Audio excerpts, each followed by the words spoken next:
Hey, welcome back to Essary Farms on YouTube. Today we are getting this John Deere 460M round baler ready to go. It's brand new, never even seen a leaf of hay yet.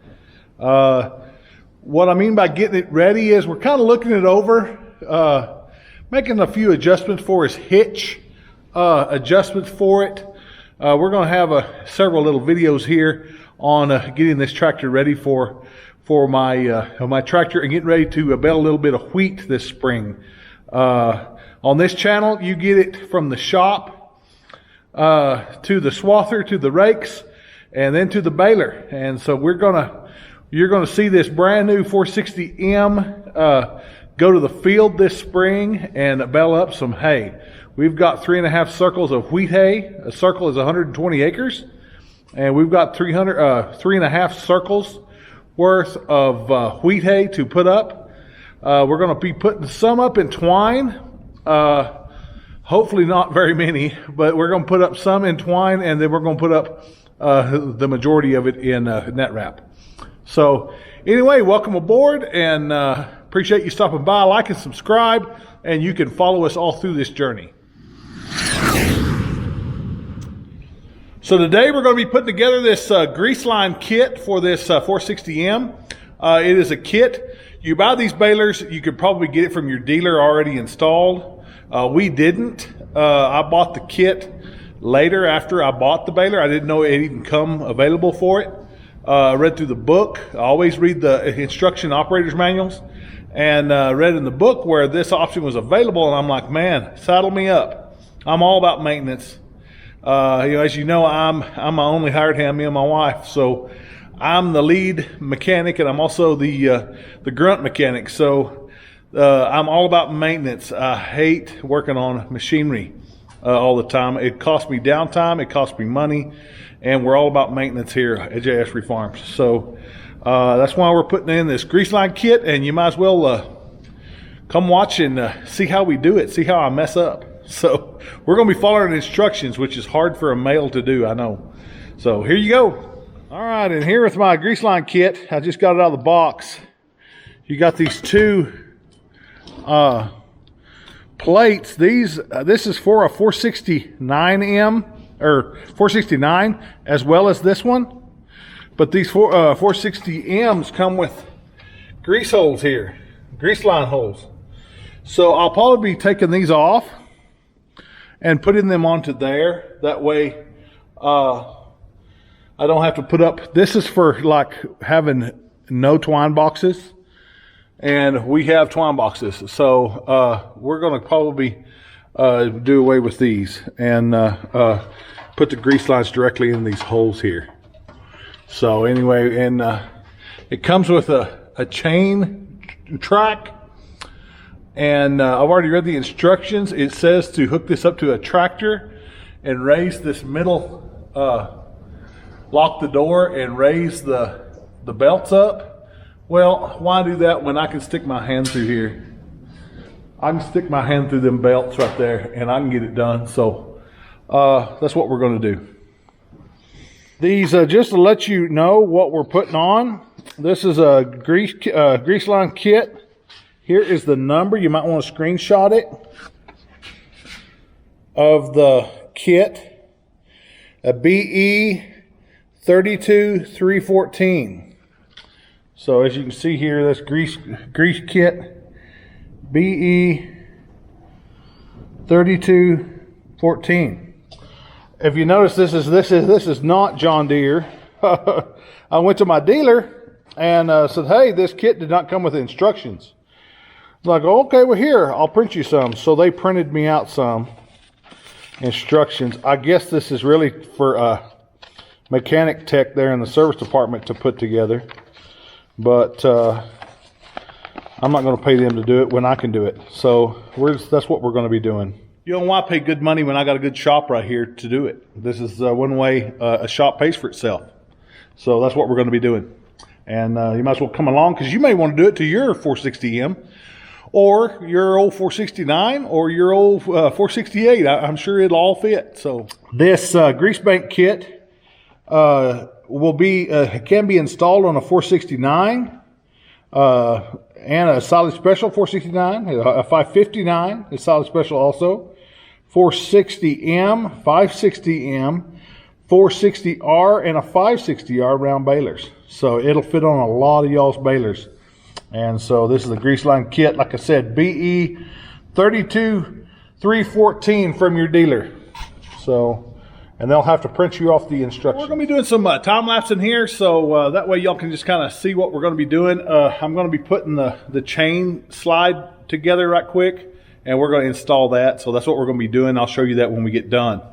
All right, there you have it. I've got put the slide in. First off, I put it wrong, backwards. I was like, oh hell, that's why it took so hard to get in there. So I took it out and I flipped it around. I put the cap screw on there. So you can see here the channel goes like that. And it's locked into place. So now is to put it on the baler. They say to hook it up to a tractor and lock the door and raise that so it'll loosen the belts. But I'm a big enough boy and it ain't that far in there. I think I can reach around and I think I can hold them bolts in there while I tighten them nuts. We'll see. We'll see, but that's what we'll go for next. Chain slide will take place. It'll take the place of this block here, and then it'll go up this side of the chain, and then it will attach to those holes already in the baler here. It'll run the length of this chain on this back side, slack side, and I imagine it'll keep some of the slop is what they're thinking out of it. So that's what we're going to be installing.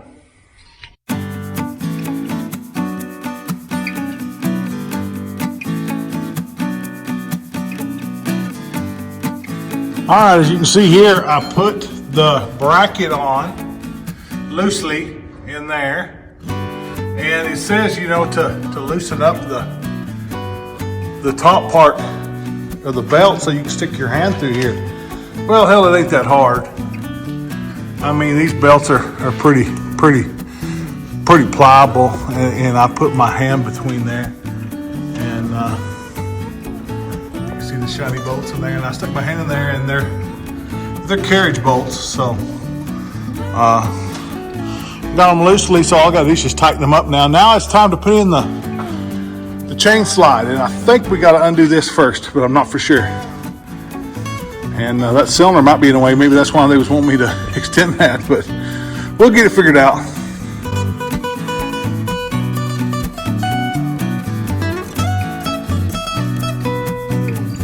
All right, new slide is in. You can see here, there's the chain and the new slide. Why they call for that in this kit, I don't know. And why they didn't come out with factory with that, I don't know. So, but anyway, maybe that'll be better. They say to discard this other block like this. Why? Because you can always use it in either one of these. So why discard it? So, but anyway, on to better things. And now it's saying to remove grease fittings. And the main ones is on this arm here. Got to do the one here on the cylinder, one here on the spring. I got my 1/4 inch Milwaukee. No, Milwaukee does not sponsor me, but they need to. This grease fitting, and then there's another one right up in here. I don't know if you can see it or not. Right here. Those 3, and then the 4th one's back here on the back of this arm here. It keeps this chain tight.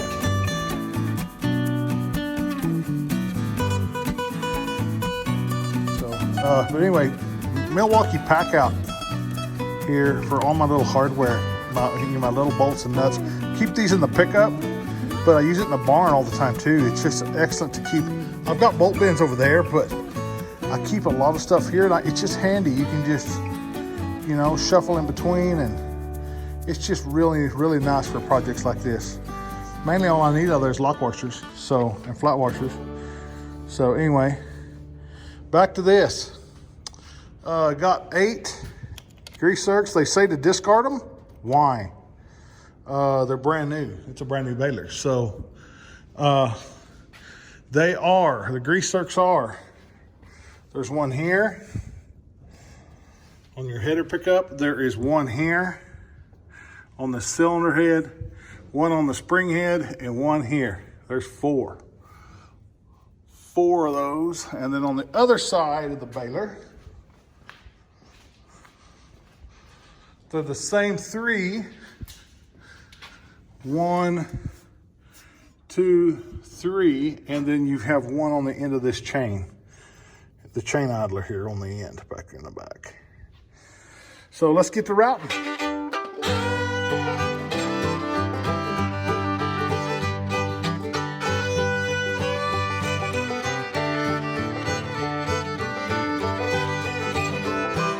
Okay, I'm putting on the grease fitting elbows. This one here is no big deal. You know, you can turn it and tighten it. It goes on the cylinder head here. This one here that goes on the spring, you're gonna have to take this cap off and get to the end of the spring. It's not under tension, or mine's not. So you can turn it. You can't ever turn the connection without doing that. So just to let you know, and it says that in the instructions on what to do here.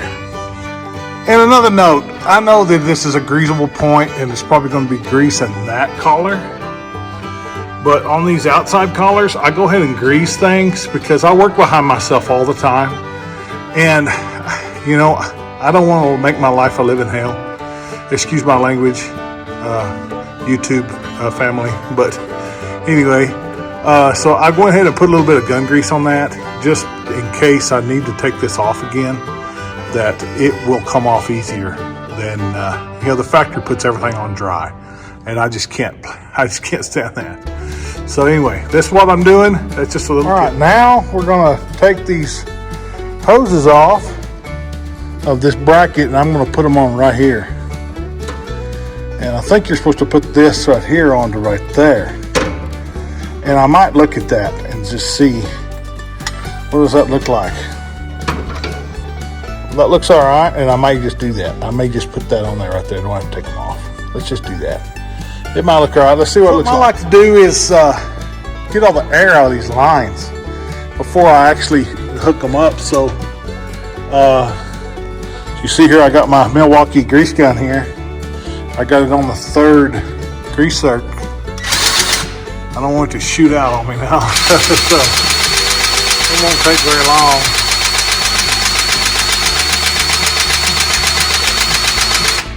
There it is. Made a mess on my floor. Put that on that chain.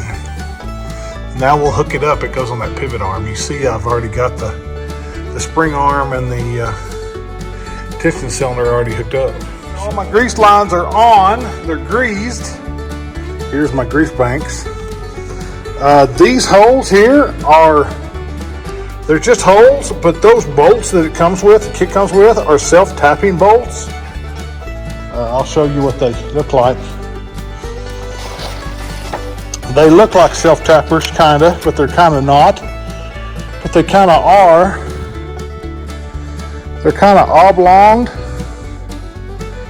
And I don't know if they really are or what, but I put them in the hole and it started. So you can see a blank spot or two on the side there. And it says there ought to be a install bracket and grease line assembly using self-tapping screws B, which that's these. So I got them both attached and I got it on. I just got to tuck in all the hoses now on this side, and maybe this is why they wanted me to put in the chain thing, is because of this right here, so it wouldn't flop and hit them. But anyway, we gotta tuck all those in. It comes with some P-straps and some zip ties, and zip tie all that in, and then we'll be done with this side completely.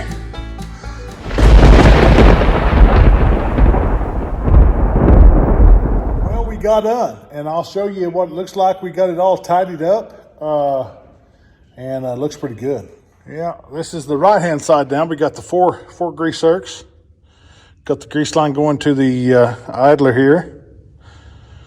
Got it zip tied back here, and got this one zip tied and P-strapped around up into here. Got it separated and attached to the springs like the other side. Got it all done. So that looks pretty good.